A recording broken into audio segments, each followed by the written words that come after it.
नमस्कार प्यारे विद्यार्थियों। आज के इस क्लास में हम लोग समझेंगे कि किस प्रकार से पृथ्वी की उत्पत्ति हुई।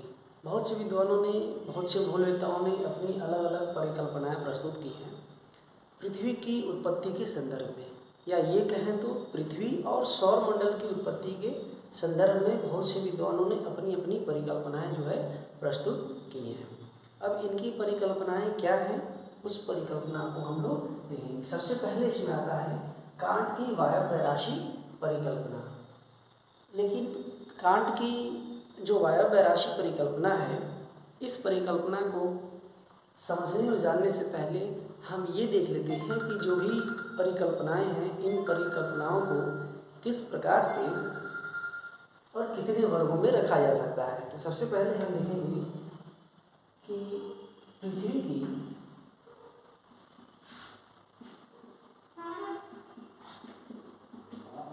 उत्पत्ति संबंधी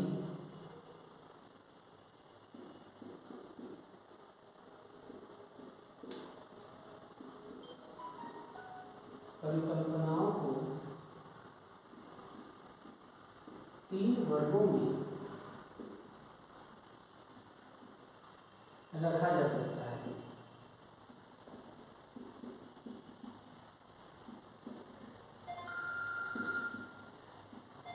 इनमें जो एक परिकल्पना है, पहला एक तारक या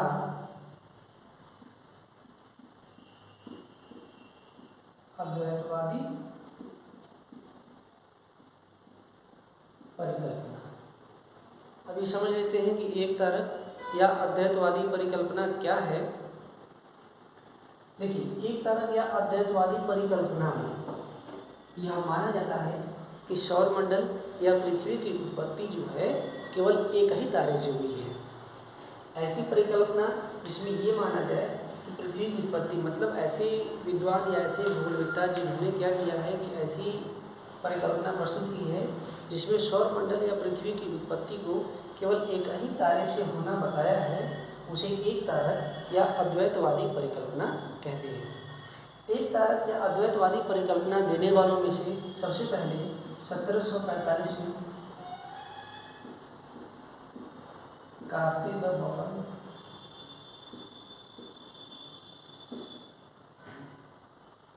द बफन, उसके बाद इमैनुअल कांट,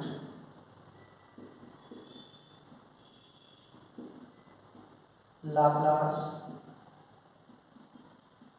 रोशे,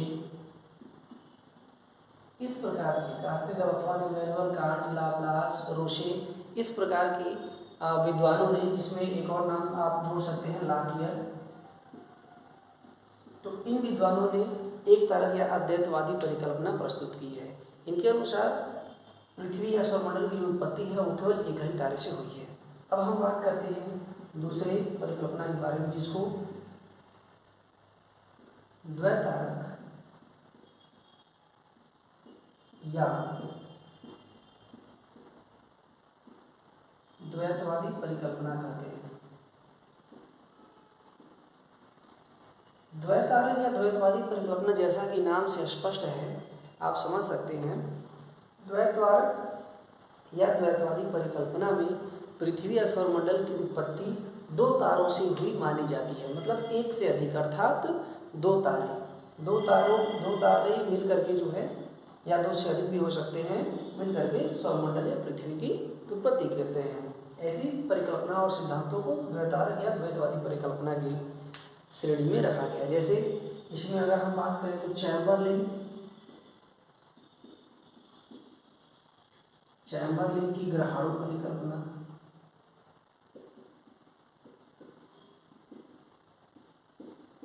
चैम्बरलिन की ग्रहाणु परिकल्पना, जीन्स और जेफ्रे की ज्वारीय परिकल्पना, जीन्स एवं जेफ्रे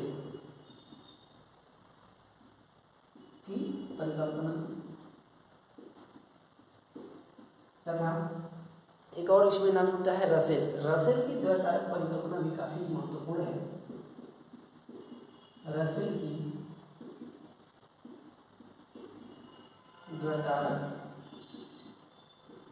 परिकल्पना। देखिए दो परिकल्पनाओं को हम लोगों ने समझा कि तो एक तारकीय अद्वैतवादी परिकल्पना हो गई जिसमें सौरमंडल या पृथ्वी का निर्माण एक तारे से हुआ माना जाता है, तथा दूसरा है द्वैतारक या द्वैतवादी परिकल्पना। इसमें सौरमंडल या पृथ्वी की उत्पत्ति दो तारों से हुई मानी जाती है। अब हम बात करेंगे तीसरी परिकल्पना की। तीसरी परिकल्पना है आधुनिक परिकल्पना। आधुनिक परिकल्पना अथवा सिद्धांत। देखिए जो तीसरे प्रकार की परिकल्पना है, इस परिकल्पना का विकास द्वितीय विश्व युद्ध के बाद, आप इसको नोट कर सकते हैं, द्वितीय विश्व युद्ध के बाद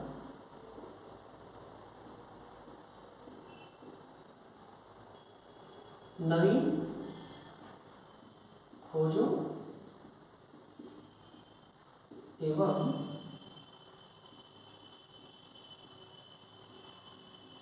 आविष्कारों पर आधारित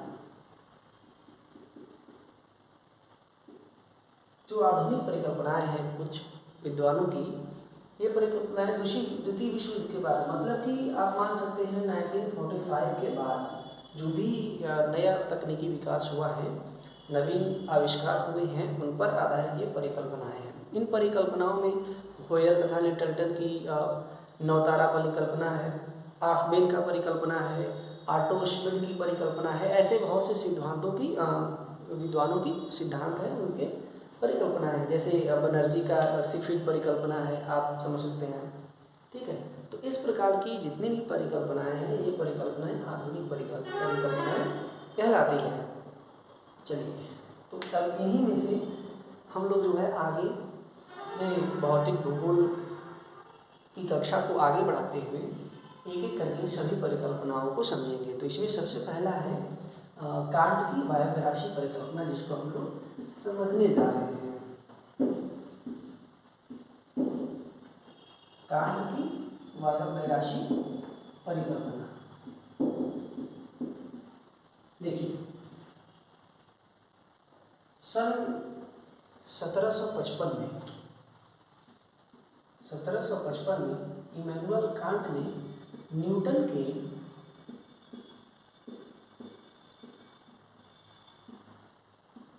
गुरुत्वाकर्षण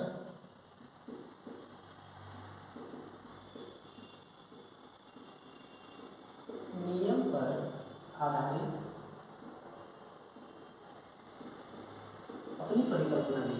इनकी जो परिकल्पना है वो न्यूटन के गुरुत्वाकर्षण नियम पर आधारित है। इनकी परिकल्पना के अनुसार ब्रह्मांड में जो भी कण थे वे धीरे धीरे प्रारंभिक अवस्था में वो दैव निर्मित जो भी जिस भी प्रकार के कण थे, ठोस और कठोर कण थे, गतिहीन कण थे, ये धीरे धीरे क्या हुआ कि एक तरफ इकट्ठा होना शुरू हुए। तो जितने भी कण थे ब्रह्मांड में वे सब धीरे धीरे एक आपस में गुरुत्वाकर्षण के कारण जो है एक दूसरे से आकर्षण के कारण, खिंचाव के कारण इकट्ठा होना शुरू हो गए। अब आपस में इकट्ठा होना जब शुरू हो गए तो धीरे धीरे उनमें टकराव बढ़ता चला गया। टकराव बढ़ने के साथ इमैनुअल कांट का विचार है, इनका कहना है कि देखिए जब कणों में टकराव बढ़ता गया तो उनमें टकराव के साथ साथ जो है उसका तापमान बढ़ता चला गया, और जैसे जैसे तापमान बढ़ा तो उस पूरे जो आकर्षण था जिसकी वजह से सब एक पिंड में बंध गए थे उसमें गति आने लगी। तो धीरे धीरे जो है गति बढ़ने लगी, और इस प्रकार से सब कण जितने भी कण थे, जैसे मान लीजिए ये छोटे छोटे कण हैं, ये सब आपस में मिल गए और इनमें जो है गति बढ़ने लगी। ये सब आपस में मिल गए, इनका तापमान बढ़ा, तापमान बढ़ने के फलस्वरूप जो है इनमें गति बढ़ने लगी, और गति बढ़ने के फलस्वरूप इन्होंने क्या किया, एक निहारिका का रूप धारण कर लिया, एक नेबुला का रूप धारण कर लिया। कालांतर में क्या हुआ कि जब इनमें गति बढ़ने लगी धीरे धीरे इनका आकार भी बढ़ने लगा। इनका मानना है कि देखिए जब तापमान बढ़ेगा तो कणों की गति बढ़ेगी, और गति बढ़ने के साथ साथ जो है आकार बढ़ना शुरू हो जाएगा। तो कुछ इस प्रकार से इनकी परिकल्पना को अगर हम चित्र के माध्यम से समझें इस प्रकार से हम बना सकते हैं।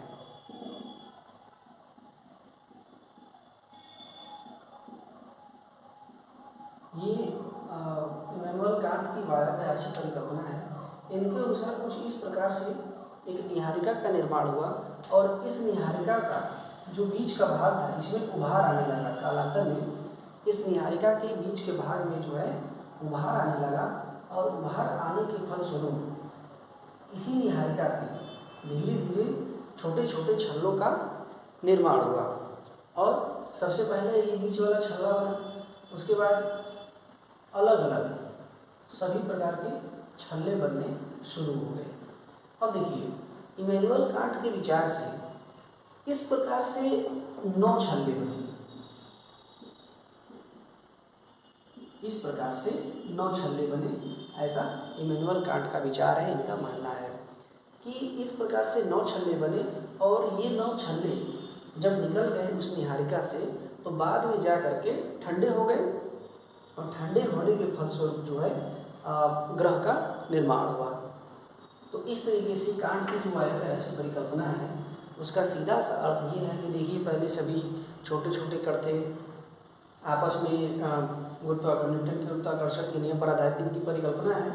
इन्होंने बताया कि देखिए, गुरुत्वाकर्षण के नियम से सब आपस में आए, टकराए, उनमें तापमान बढ़ा, गति बढ़ी, फिर उससे जो है कि 9 छल्ले निकल गए।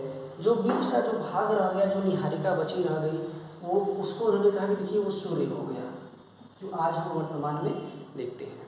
तो ये थी कांट की वायव्य राशि परिकल्पना। अब देखिए होता क्या है कि इनके तर्क में, अच्छा देखिए, अगर पृथ्वी की हम बात करें तो पृथ्वी भी इन्हीं 9 छल्लों में से एक थी।